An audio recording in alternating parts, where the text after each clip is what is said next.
You brought in North America's first broad-based tax on carbon emissions. You're a conservative. Was that an obvious thing to do?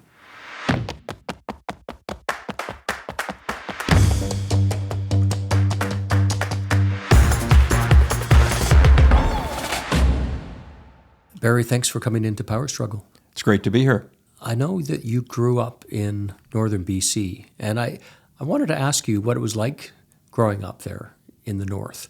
Well, it was a wonderful experience, but, it had some limitations. So when I was 6 months old, I put my foot down and told my parents it was time to hightail it. And so we did.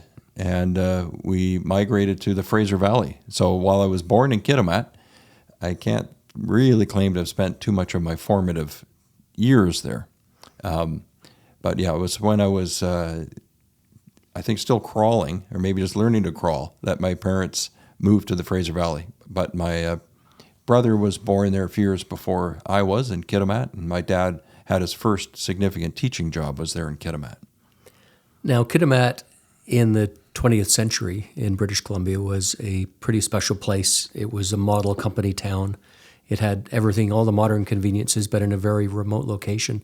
But you don't have much memory of it. You don't have any memory of it at Not 6 from months that, old. Not from that time. But we did go back to visit occasionally, and I've been back there, of course, in my adult years, both as a minister and also since then. So it's interesting to take a look at it from that perspective. And also, of course, I enjoy seeing my parents' slideshows, which I've seen many times over the years. For my father, it was a wonderful experience. He enjoyed hiking and fishing and enjoyed all of that. For my mother, it was different. She was more isolated because it was a more traditional time. And my mother did not have employment outside the home. And she was busy now with 3 young children and was feeling, I think, quite lonely. Her siblings all lived in the Fraser Valley, and that's where her parents lived. So I think after a period of time, there were some negotiations that took place between my parents, and my father wisely decided to pursue employment in the Fraser Valley in order to accommodate my mother. But I think if he had his druthers, he might have liked to have stayed. He really enjoyed the outdoor opportunities that came with living in Kitimat. Well, it's still a significant place, and I'm curious how the Kitimat of your earliest years and then your family memory and the Kitimat of today square up in terms of your perspective on energy, the environment, and issues like that you deal with today. Well, it was clearly an important stepping stone for my father to launch his career, his professional career as a teacher. And it was a burgeoning community at that time. It was a place of opportunity. And so my father was interested in that and kind of went out, stepped out and took that opportunity. And I guess my mother went along for the ride, not really sure what she would find. And so they lived there for a number of years in the 1960s. And what drew them? I think for my dad, it was a sense of adventure and, again, employment opportunity. He was a fairly new school teacher, newly minted out of university. There was a lot of buzz in British Columbia about Kitimat. In the late 50s and 1960s, this was a happening place. It was a big government priority. Government policy had led to the establishment of LCAN in that community, and the energy that was required to support LCAN, of course, was why LCAN was there. LCAN, the Aluminum Company of Canada. Right. And so my father was a social studies teacher at heart, and he followed the news. And this was certainly a community that was often mentioned in the news. And all the public policy around it was in his mind, very exciting. Fascinating. And today, what's going on up there? Well, it's the community is kind of reborn. Again, we're seeing after a number of years of doldrums and downsizing, huge injection of billions of dollars of capital investment, and again a boom town with job creation and opportunity related to LNG development through the LNG Canada project, backed by Shell and others. And LCAN still remains in the community. It went through a significant modernization, but now we have LNG added as another major industry. Forest industry is not what it was during my father's time, but it still is a segment of the economy there. But things do change over time. There is a new hospital Sad to say, the hospital I was born in was knocked down about 10 years ago or so, but it's been replaced by a more modern hospital. The community's been revitalized. So after you grew up in the Fraser Valley, you went into law. You did studies at the Fraser Valley College. So what got you interested in the legal path? It was probably my time as a park ranger. I got a job, I think my first year into college. I landed a summer job working for BC Parks. And that was transformative for me. It was something, I guess, as a child I kind of had a dream about doing, but it came true. In my case, I got to be a park ranger in the summertime, and there was a legal component to what I was doing. We were doing quite a bit of enforcement, because initially I worked at Courthouse Lake Provincial Park, which has a big urban interface. Up to 2 million people a year come up to Courthouse Lake in just a couple of months, between May and September. Yeah, I remember going up there with my family. So, there is a component of enforcement that's required to try and maintain order around the campgrounds and in the public areas. So, I guess it was 1986 and 87 and a bit of 1988. I worked there at Chilliwack Lake Provincial Park. And so at times I'd have questions. Where is our authority coming from for what we're doing? Why can't we do certain things? And I wasn't satisfied by answers that might be, well, we don't know, or just because. I wanted to know why. And that kind of whetted my appetite and curiosity for legal matters, to trying to get to the heart of it, and where does our authority come from, and where do the limitations come from. And I understand your daughters are named after provincial parks of BC. Is that true? Yeah, that is true. Yeah, Fintry's named after Fintry Provincial Park in the Okanagan. Atlin, the youngest, is named after Atlin Provincial Park, which is located at the south end of BC's largest natural lake, Lake Atlin. And there's also a small community that has quite a lot of historic significance. The community of Atlin was a major player in the gold rush era, in the Yukon Gold Rush. Paddle wheelers. In fact, there's still a paddle wheeler parked on the shore there today at Lake Atlin. In a province where pretty much every other person one meets is from somewhere else, you're really a true British Columbian. Your roots are here. How far back do those roots go, Barry? Oh, okay. My grandparents on both sides moved to British Columbia. So that would be in the 1940s, post-war. On my father's side, my grandfather, Jacob Penner, was born in Saskatchewan as part of an extended Mennonite community north of Saskatoon. And because of his upbringing, he could speak German as well as English, but he could speak German. And he went off to school, and he became a school teacher himself. But when World War II came, certain xenophobia took over, of course. We can understand that. There was a fear of foreigners, and particularly people who could speak Japanese or German. And in my grandfather's case, he could speak German as well as English. And the school board decided to fire him. So, partway through World War II, he lost his job. So very difficult times. He had 5 children and a wife to support. So it was tough. So they decamped and moved to the Fraser Valley and came to Chilliwack. And he took on a teaching job in Chilliwack, as well as some other work. He was a busy guy. He ran a postal route for Canada Post. At that time, a new bridge, major infrastructure project in our area was built, the Agassiz-Rosedale Bridge. It came with tolls, and he had a job collecting tolls for a while.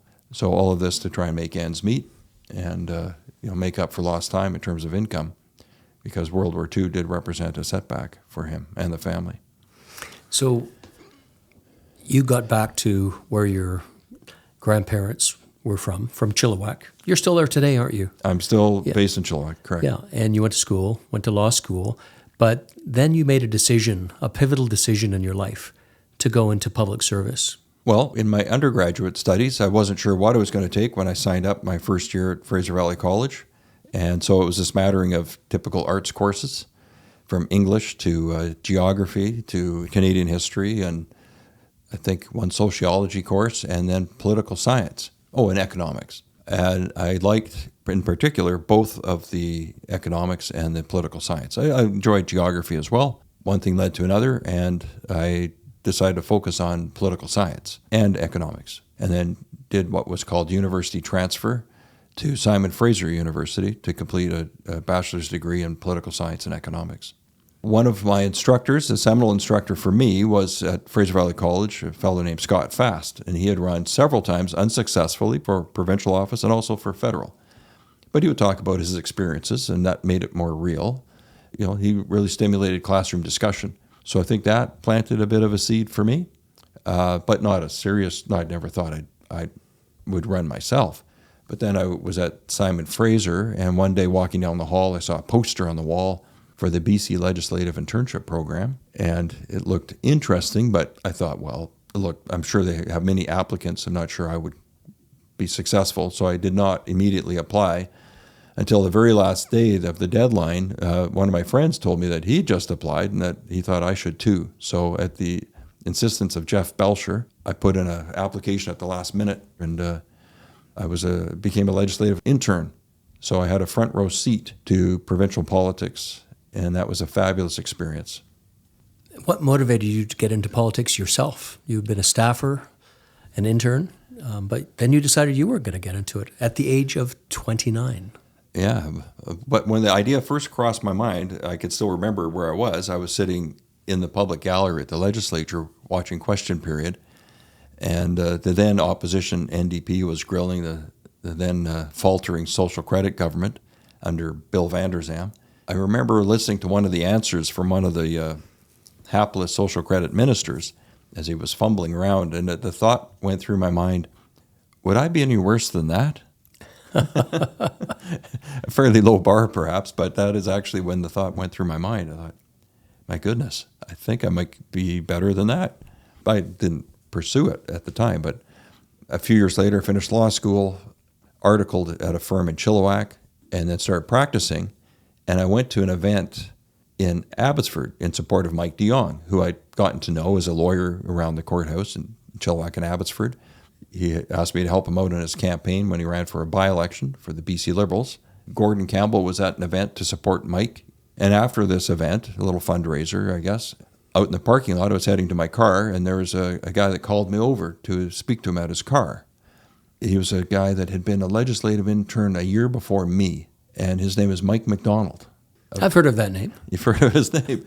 And, so began my involvement with Mike MacDonald, over time, over years in elected office, I had lots to do with Mike. But he, in the parking lot, he said, hey, have you ever thought about running? And the answer was no, not really. And he said, but you should think about it. So kind of one thing led to another. And in fairly short order, that would have been 1994.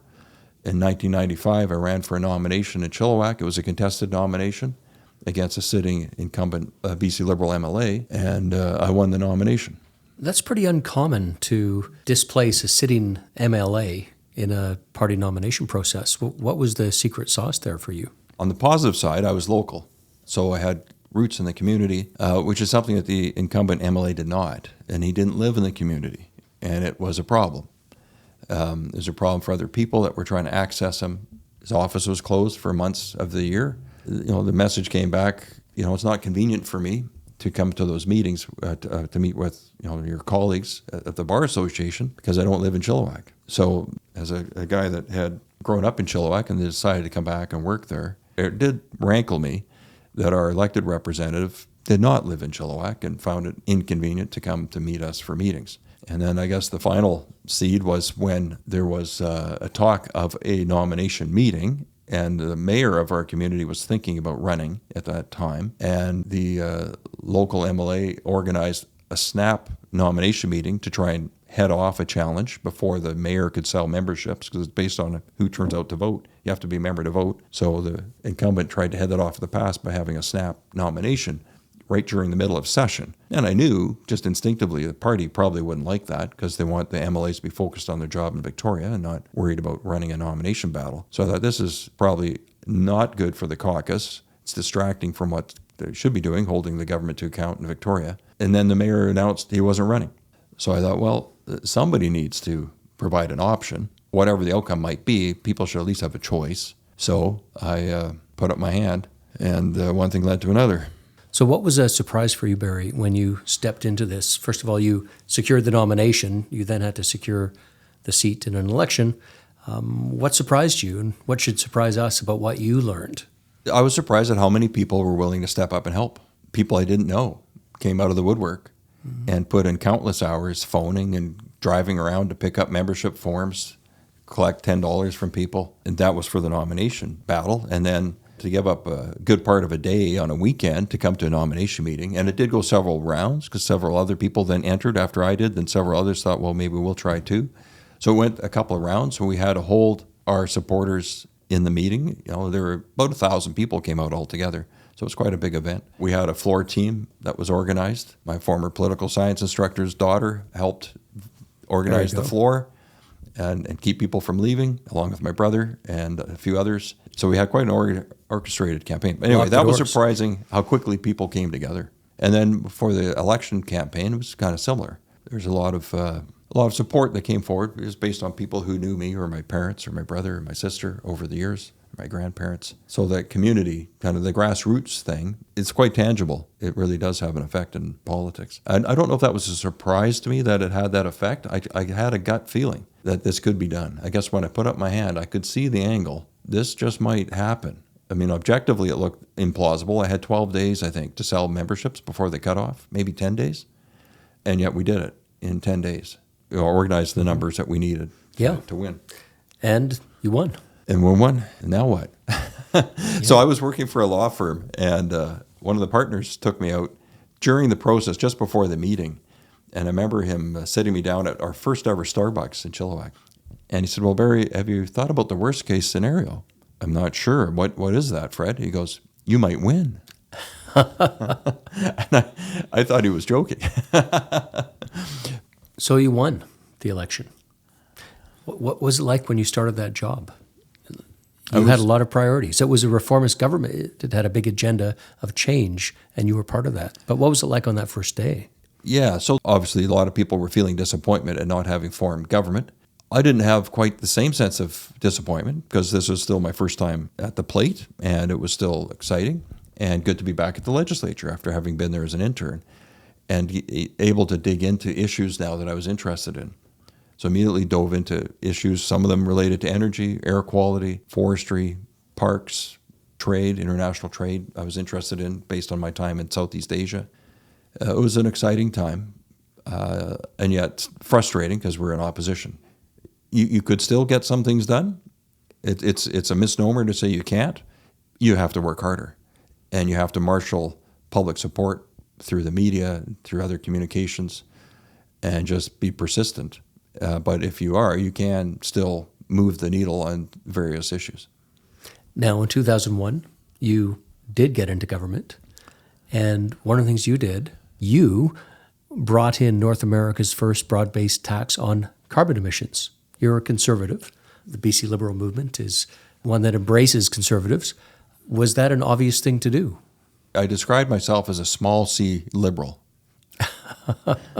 meaning fiscally conservative, but open to various policy ideas, but fiscally conservative at heart. And that's based on my economics training and so forth, I guess. I was environment minister. Of course, with that comes a whole range of challenges, but one of them was increasing evidence that climate change was happening and that humans were contributing to it and that the pace of climate change was accelerating. So question, what are you going to do about it? I frequently made the mistake of not turning my phone off when I go to sleep at night. And so one particular night, my phone rang at 2 a.m, and it was Premier Campbell. He was in Beijing. Maybe he forgot what the time difference was. I'm not sure. But anyway, he called me and said, remind me, what was that thing you were talking about? Something about emissions and, greenhouse gases and, fossil fuels and what are your ideas on this? Because I'm looking out my hotel window here in Beijing and I cannot see across the street. The air is so thick. The pollution is so bad. So when I get back, please clear your calendar because we're going to take a deep dive into this. That kind of was the precursor to us working on the climate plan. That phone call at 2 a.m. was my first signal that something big was looming. And that was BC's first climate action plan. Correct, which we introduced in 2007, but I guess the work on that would have started in 2006. The carbon tax itself sprung out of that the following year. Well, at that time, Barry, I was in the gallery of armchair critics myself at the Vancouver Sun. Were there a lot of other perspectives, and how did you filter them all into what you did when you came out with this historic carbon tax? Well, I remember more than once the conversation with Premier Campbell was, let's make sure we're bringing people along with us. It's not going to help to alienate people and have them opposed to trying to mitigate our impact on the climate. So let's try to make this as palatable as possible. Rebates for various things, retrofits for home efficiency, heat pumps, for example, more efficient natural gas furnaces, better insulation. I still remember there was a credit for bicycles, and there's a number of things that were offered to try and make it more palatable. I remember advocating, and we implemented it, a $2,000 tax break for hybrid vehicles. At that time, full electric were not an option, but our government introduced a rebate program for hybrid electric vehicles at that time, and which was very popular, and it was trend-setting across the country. So there was a suite of things that we did to try and make it palatable, in addition to making sure it was revenue neutral, meaning that there were offsetting income tax reductions. The Auditor General is an independent officer of the legislature and was empowered to go and ask this very question. And every year would report back as part of the budget process whether, in fact, the income generated from the carbon tax was actually fully refunded through offsetting personal and business tax reductions.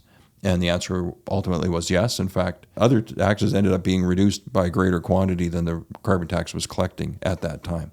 What were your proudest accomplishments as Minister of the Environment of British Columbia, Barry? Well, we did quite a few things. I was there for, I think, just over 5 years. At the time, that was a record length of tenure. Environment ministers tend to turn over more quickly in British Columbia. There's a lot of pressure in that role in British Columbia, being the home base for Greenpeace and other environmental groups. So, yeah, the climate action plan was really a mental stretch. I remember debating cap and trade legislation, going off to California to meet with Governor Schwarzenegger at the time. But I guess if I look back, it would be things like encouraging BC Hydro to open their minds to renewable energy projects. So under our tenure, BC got our first commercial wind power projects. And I remember being quite delighted to be there to cut the ribbon and got it across the finish line as BC's first commercial wind power project. So that was a first.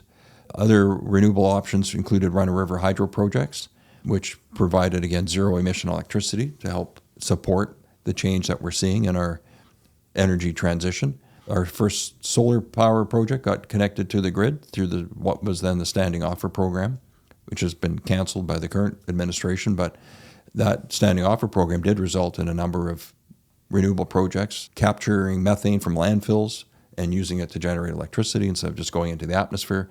So those are things I'm proud of having worked on. Yeah, that was an exciting time. I remember in the newsroom at the newspaper, reporters coming back in from probably the news conference where some of this was announced. They had these huge maps of the geothermal potential where the wind was going to be. I think even tidal power was talked about, even though it's maybe still in the future. It was on these maps as to where the most promising places might be. You were looking at all the possibilities, and that was really on your watch. That was an exciting time, and we were being ambitious and set some aggressive targets for greenhouse gas emission reductions. I think we wanted to reduce emissions by 1/3 by 2020 as an interim step, and that target, unfortunately, was not met. Our emissions really went flat. They went down, but then started to creep up again. But when you consider how much our population and economy has grown since 2007, it actually is quite a feat that emissions are about the same in 2020 as they were in 2007, despite very significant population growth. Emissions, they took a dip during COVID, but they've bounced back up again. And we're waiting for the final numbers from the BC government. I think they might even be overdue. But based on what we're hearing through Statistics Canada, who does some of this modeling, it looks like our emissions are probably up higher than they were prior to COVID, meaning that we're not on track to hit the next interim target So you're still following this field very, very closely. We'll come back to why that is. Over all those years you were in government, Barry, what was the most difficult single decision you had to make? Just for the listeners' benefit, I had no idea what these questions were going to be today. So this is all happening for me. Putting you on the spot. My synapses are firing in real time here, or misfiring, as the case may be. It was the message I got on my answering machine on my phone when I stepped off a plane coming back from a Team Canada trade mission in Southeast Asia. I went at my own expense and crashed the trade mission in 1997 because that year it was going to, among other places, Thailand. And I thought, and I was our trade critic in opposition for the BC Liberals. So I thought, I want to be there. And I had those connections in Thailand. And Glenn Clark was quite surprised to see me there. He was the premier at the time. I remember him being quite startled to see me in the hallway. He stuttered a few times when he saw me in the hallway. And then was maybe more than surprised, maybe frustrated when the Thais asked me to stand at the front of the photo for all the group photos along with Premier Clark to give me equal billing.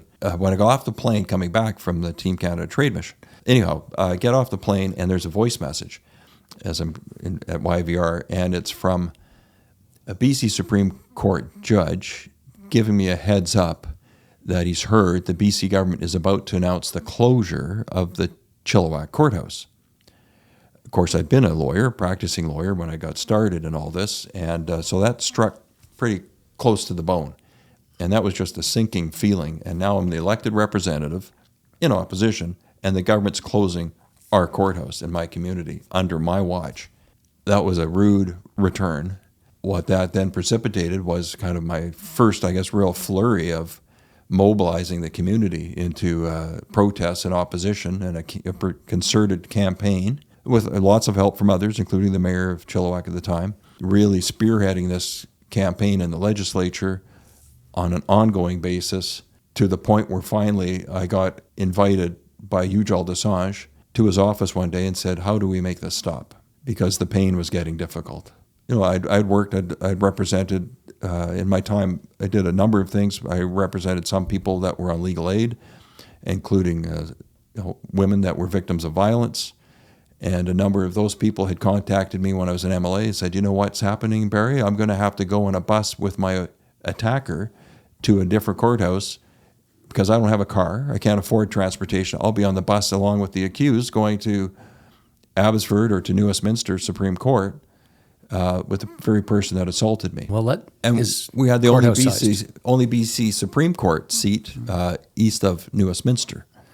So the expectation that people are going to have to travel that far for BC Supreme Court services, like divorce is handled by the BC Supreme Court, and serious personal injury matters, for example, litigated in BC Supreme Court, and serious sexual assault, or serious criminal matters are in typically BC Supreme Court. But for me, it was very personal.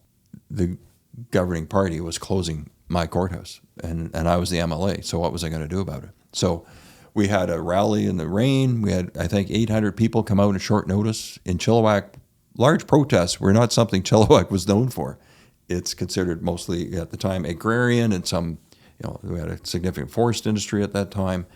And media often disparagingly refer to it as the Bible Belt. There is a fair bit of, conservatism that way. A lot of traditional folks and a significant number of churches, not known for activism, filling the streets, but we did it. We didn't have email at the time. I had the Chamber of Commerce handbook, had the Rotary Club handbook, which had people's business numbers and fax numbers. So I was faxing people all night to come to this protest rally to get the word out. And I didn't know what would really happen. Well, 800 people showed up, and we made the news. We got on the TV news in Vancouver, again, driving the agenda and getting noticed, and then introducing a series of ever larger petitions signed by women's groups, signed by people from the women's shelters, signed by various community groups, injured people's groups, saying, you're taking away our access to justice. And just kept this campaign up over a period of months, I think for maybe a year. And so that culminated with the call to come and see the Attorney General in his office and a question, how can we make this stop? Anyway, we ended up, the courthouse did have deficiencies. There had been escapes. People had been injured. So there was a problem with the old courthouse. And the solution that we came up with to make this pain end was we need some money from the province. The city of Chilliwack was willing to put up some property in the downtown core, which had been getting run down, and they wanted to revitalize it. So the idea was we'll tear down an old building. The city will contribute the land. The province will contribute $5 million. We'll turn it over to a developer on kind of a 3P basis or P3 basis to see what kind of other economic advantages they can wring out of it. So they leased some space themselves. They were allowed to do that to make some extra income to make the whole package work. And we got a brand new courthouse, complete with additional courtrooms and a BC Supreme Court room and more modern office space, a more secure building, and without any asbestos problems like the old courthouse had. And we got all that for $5 million from the province. I mean, you couldn't hardly build a parking lot today for that amount of money. We have now a modern courthouse in Chilliwack. But that was a result of the community stepping up and not taking it, lying down. So that was the most disappointing time that springs to my memory, is that message from that judge telling me we're losing our courthouse, to then turning that around and getting a new one instead. That's a pretty happy ending. So in 2007, almost the midway point of your being in government as an MLA minister, you had this diagnosis. Correct. A rare type of cancer. Yes. Again, another thing that coincides with getting a rather unpleasant message on your phone. I'd had some curiosity about I hope your phone's turned off now. You never know what's going to show up in your voicemail. So I had this a lump show up on my chest, which I kind of blocked. I think men in particular are pretty good at maybe pretending things aren't happening when they are. And I wasn't really conscious of the fact there was something there, except that one day I was putting on my dress shirt and there's a wet spot that showed through in one place. And I thought, what is that? Oh, yeah, that's right. I never towel there. I avoid it because it always feels uncomfortable, not a pleasant sensation. Why is that? So I don't know how long it had been there. It'd probably been there at least 6 months. I'm just guessing. I don't know. But I pulled my dress shirt back to look at this thing. I thought, that doesn't look like it should be there. What is that? It looked like a wart. It was on my chest. So anyway, carried on. Didn't do anything about it. Until my fiance one day said, by the way, what is that thing? And I gave the same kind of answer, which, well, I don't know. I just towel around. It's a bit uncomfortable, but I try to avoid it, and no big deal. And she said, no, that is probably a deal. You maybe should ask your doctor about it. And I think if I hadn't been prompted to do that, I probably wouldn't have.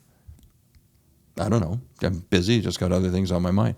So I did see my doctor about it. Initially, I saw a dermatologist, I think, in Victoria, who gave me a kind of a blasé answer. I don't know what it is, but I'll just remove it here in the office and we'll carry on. I don't know. It seemed like a matter of weeks, and the thing was growing back. So then I asked my GP again, like, should this be happening? And it hurts now. Like now it's even really more painful all the time.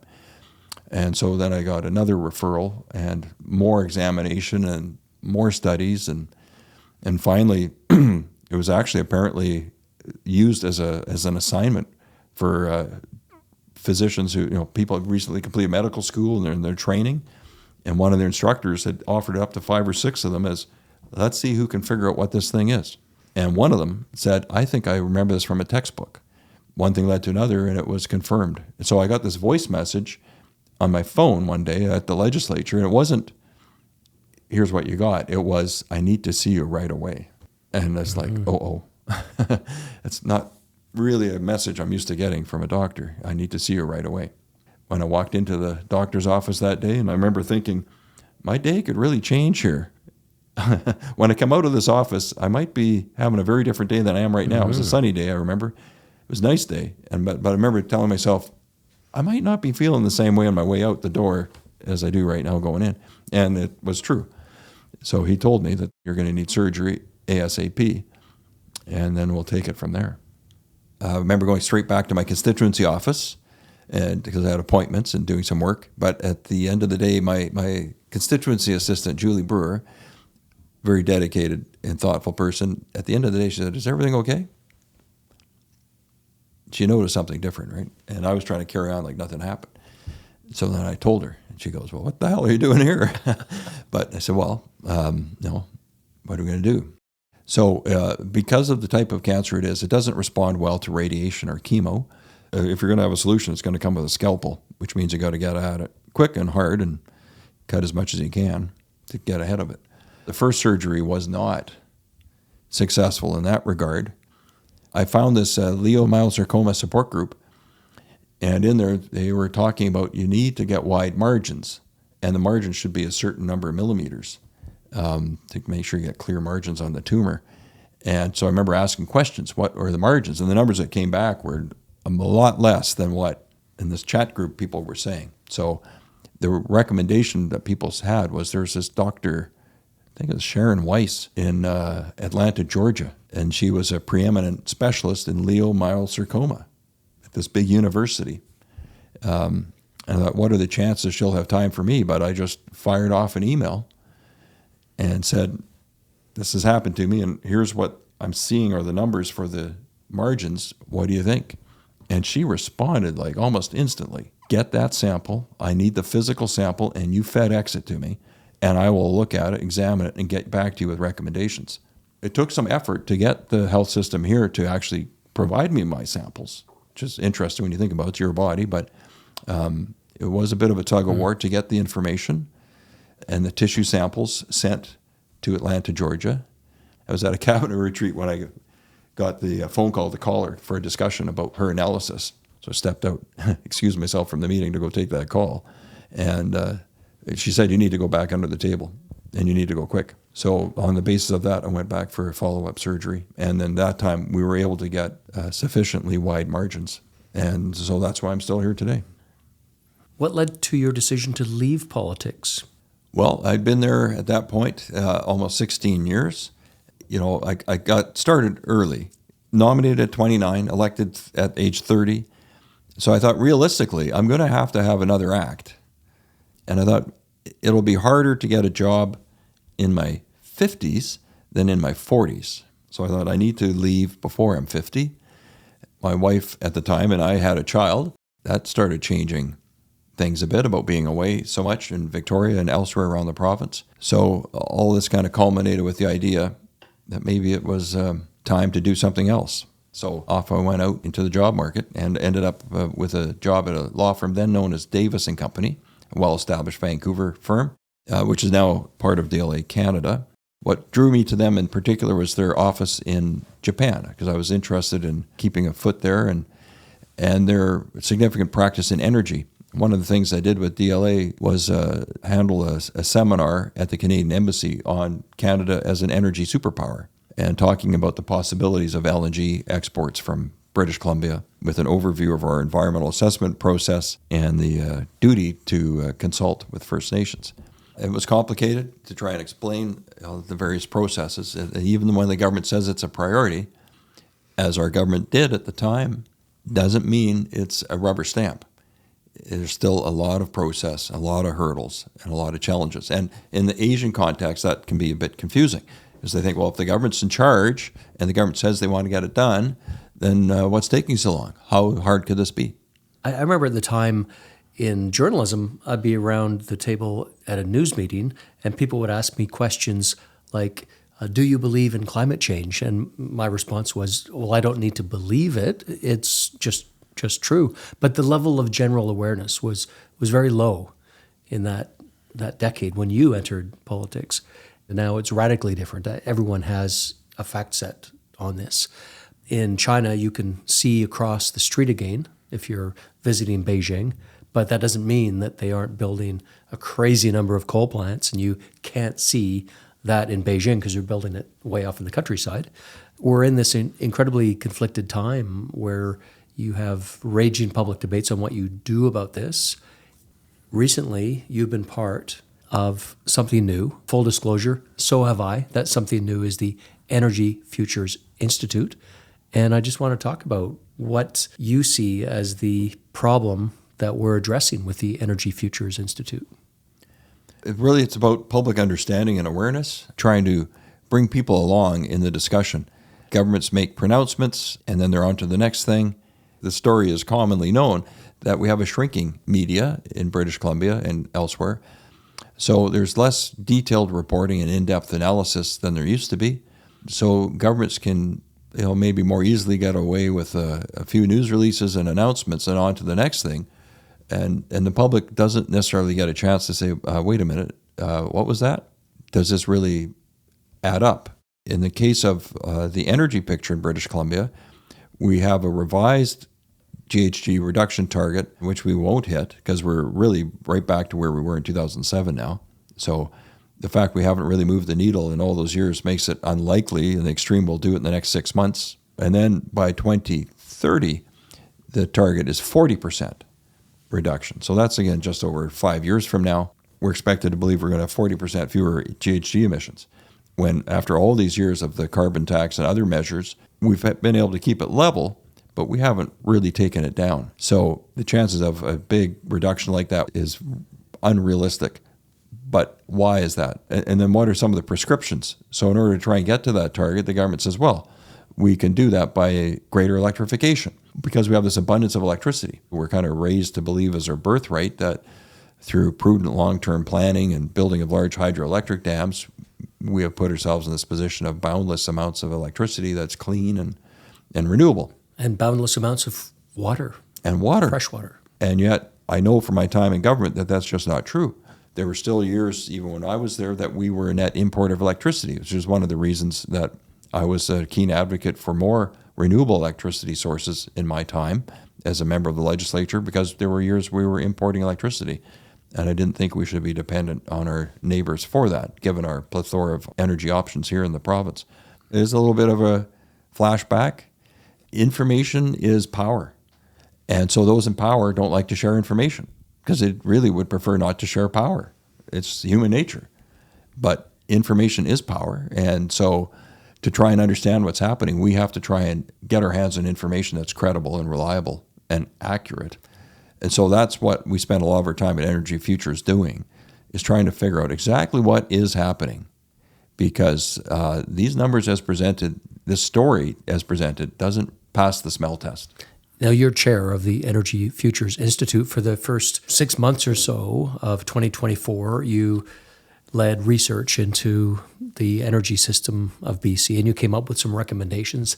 One of them was actually to that point you just made, which is the idea of transparency, because you go to Alberta, you can find out all of their energy sources at any moment of the day, how much is being produced from gas, from coal, from wind, from solar, hydro, whatever it is. For BC, what about BC? There's no such option here in BC. We have to wait for the government to tell us, or BC Hydro. And quite often it's actually not till StatsCan reports out, maybe a year or two later, that you get a detailed picture. That's not real time. That is not real time. It's commonly referred to as a black box. That when we're talking about the electrical system in North America, in British Columbia is a bit of a black box. You can't see from the outside looking in what's really happening. BC Hydro will say, well, that's to protect our competitive advantage, trading in the U.S. market or in Alberta, so that they don't know what we got up our sleeve, what we could generate at a certain time. We don't want them to know, even though we know what they're up to. We don't want them to know what we're up to. But I think the public does need to understand what's possible, what's real, in order to build long-term public support for good public policy. You can fool some of the people some of the time, but not all the time. And if the public becomes convinced that this climate change agenda the government has is based on faulty information or has been based on something that's misleading and they've been bamboozled and fooled, I worry there'll be a backlash. And I think that's the risk. When the government thinks we know better than you, and you don't need to know the details, you don't need to know what's really going on. And I'm not just limiting us to British Columbia, but in Canada, we have this culture of secrecy in government. Well, as any journalist in Canada knows, when they call across the border to the United States to get some fact from the local sheriff or state official, they'll just give you everything. It's like, wait a minute, I'm calling from Canada. You're not supposed to give that to me. You just, we'll tell you everything you need to know. Any other questions? Whereas in Canada, any journalist ever having to call a bureaucrat is just instantly shut down. Oh, you have to fill out a form. The person you need is over there, and I'll send the call over there. Well, the call's not picked up. I mean, it's been that way for a long time, and it's a radically different approach here. But BC is even different within Canada on some of these issues. When it comes to voters and citizens having the information they need, what information would you like them to have so they can make better decisions? So more timely information about what's really happening. We are overdue to get an update on our actual GHG profile in British Columbia. The BC government is supposed to be reporting this information about where our emissions were at in the most recent year. You can get a sense of it from what StatsCan has, but it's supposed to be refined and then released on a more granular level by the province. This data, but what are we actually generating? So who was producing what electricity at what time? What systems worked? Which ones struggled? In BC, we don't know. But if we had a real-time database, because BC Hydro knows, they have this information coming in, the electrons are being reported and tracked. They can do it in California. They could do it in Alberta. We could do it here if we had the political will to do it. And then we could get a greater sense of just where are we today. But what we do know, because of the work we've done here, is that in 2023, British Columbia was a net importer of electricity. Yes, there were times, hours of the day we sold, but overall, we imported 20% of our total needs on a net basis. And that's a record. BC's never imported that amount before. And this year, the latest data I've been able to obtain is that we've been on track to double that. Now, it was on your watch that the basic rule set was brought in for climate policy that, to a large extent, persists without any grand changes. Going back to how this started compared to where it is now, what could have been done differently along the way so that you would have a situation today that you're less concerned about? Well, the governments have talked about we're going to have more electrification. The way forward, for the electric vehicles, just as an example, there was a lot of talk about it. But if the government really believed it, then build for it, get ahead of it. But we haven't. So build chargers. Charging stations, network. the power lines to deliver the power, substations, and then generating it in the first place from clean sources. So when we're importing power, most of it's coming from the United States. The most recent information I've seen from the U.S. is on average 60% of their electricity comes from fossil fuel. That's 60. A shrinking component is coal, but a growing share of that is natural gas. So that's 60% overall. Then you have some nuclear and wind and solar. A majority is still fossil fuel. So we're importing that into BC, but we're kind of pretending like it's zero emission when it's not. And it's rather ironic that we now have these policies. You can't use natural gas for new construction, for heating, but you can use electricity, in effect, that's coming from natural gas generation outside our borders to heat your home. There's a few of these kind of logical disconnects that I think are detrimental to our economy, obviously, but also I'm not sure they're really accomplishing the climate objective either. Mm-hmm. So we're counting those calories if they're domestic, but not if they're imported. So natural gas use is frowned upon and even being eliminated at the larger generation scale, as well as by some municipalities, because it's on the books here.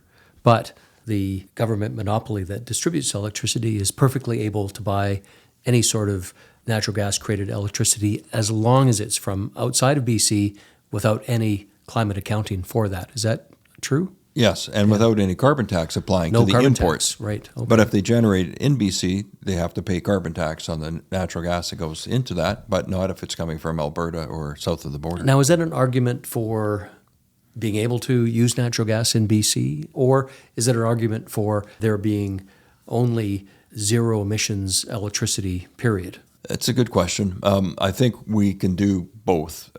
Actually, you have to do both because there are times when the renewables are not available in terms of wind. Interesting in the United States, despite record amounts of invested in the last couple of years in renewables, solar and wind, they've actually had their peak production ever from natural gas for electricity this past summer, like in July. And that's despite increased amounts of solar and wind being built, they still had to use more natural gas than ever before to generate enough electricity. And why is that? It's because on those very hottest days, when people from New York to Los Angeles and Phoenix in between were cranking up their air conditioners, it wasn't windy. And the heat persisted after sunset. So the solar wasn't particularly helpful. And then people talk about, well, what about battery storage? Well, the existing battery storage is usually good for a short period of time, an hour or two max, and it's depleted. So it can provide a bit of a bridge or help with ramping, up and down over a short period of time. But for extended periods where we're talking more than 6 hours or for multiple days, according to a report I've come across from PowerX, the trading PowerX monetizes the extra electricity made in BC and sells it to places like California for a lot of money sometimes. Or if it's not extra, just importing and selling, even when we're not in a surplus. It's both ways. They can, as long as there's a price differential, they can make money on that. But according to a report from PowerX, I think in June, during that cold snap we had in January, battery storage in the Pacific Northwest actually probably was a net drain on the system because it didn't help across multiple days. We had a cold snap that was 3 or 4 days, and those batteries were depleted in 3 or 4 hours. And then they tried to recharge them, so actually drawing more power out of the system at a time when we were already short.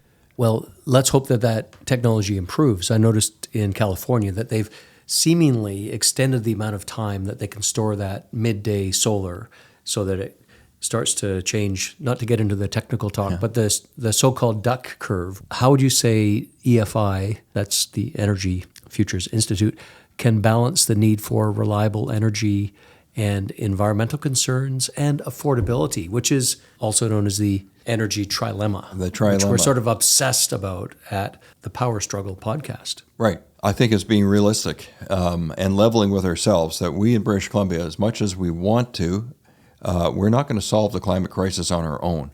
And it's not a defeatist statement. I support renewables where they make sense and reducing our emissions and improving efficiency whenever we can. But the reality is, we in British Columbia are not going to meaningfully move the needle on global emissions because we're such a small player. We are already punching above our weight, and we should continue to do so, but there needs to be a reckoning of what does this cost us if we really were to ban the use of natural gas for home heating and mandate electric vehicles for everyone. What will this cost? Who's going to pay? And what will the impacts be to society when we're not currently equipped to deliver the required electricity for those end uses? What makes you nervous about the future? Well, there's a lot to make you nervous. But you have to still keep your feet on the ground and move forward. And you have to make decisions based on the information you have in front of you. And hope is not a plan. So we can hope that there's a magic bullet coming in 20 years, but what do we know now and what can we reasonably anticipate? Demand for electricity is going up anyway with new technologies like artificial intelligence and EVs are coming and they will continue to take a greater share. And there's all other kinds of technologies that depend on electricity. Look at your gadgets, your iPhones, your iPads, your laptops, your sound systems, whatever it is. It runs on electricity. So it's a pretty safe bet. We're going to need more. The rate of growth in electricity demand is already well ahead of historical averages over the last few decades. And that's before some of these new policies really bite. Like I said, that mandate for 90% EVs, that's not in place yet. I mean, it's legislative, but it bites. Soon. It bites in 2029. But we're already seeing unprecedented electricity growth before that bites. So it's that kind of reckoning that I worry about and the impact of what happens before then. Will auto manufacturers continue to allocate the same number of vehicles to British Columbia if they think they're going to have to pay this $20,000 fine that the BC government's mandated in their legislation for vehicles that don't comply? I don't think so. They will work to avoid that. So and one way they could do that is by withholding vehicles from British Columbia. So then what happens? I think all things being equal, the price goes up. My basic economics training, the supply and demand curves, you restrict supply, demand is still there, price goes up. And so in a cost of living crisis, what does that do to affordability? Kind of the philosophy I guess I have in looking at this is, closing the door too early to other options can lead to a very bad outcome. If you don't have backup sources of power when you need it, you can get yourself in a lot of hurt. Like if a hospital doesn't have electricity when they're going to be doing major surgery, you have a problem. So you need backup sources of energy. If you were to build a map of that energy trilemma in terms of cheap, environmentally friendly, and reliable energy, where would you stand among those 3 points? I would put an emphasis on reliability because the consequences of not having access to energy and in particular electricity when you need it is just so dire. Again, it's just something you can hardly fathom. Barry Penner, what a great conversation this has been today. Thanks for coming on Power Struggle. Very welcome. Great to be here.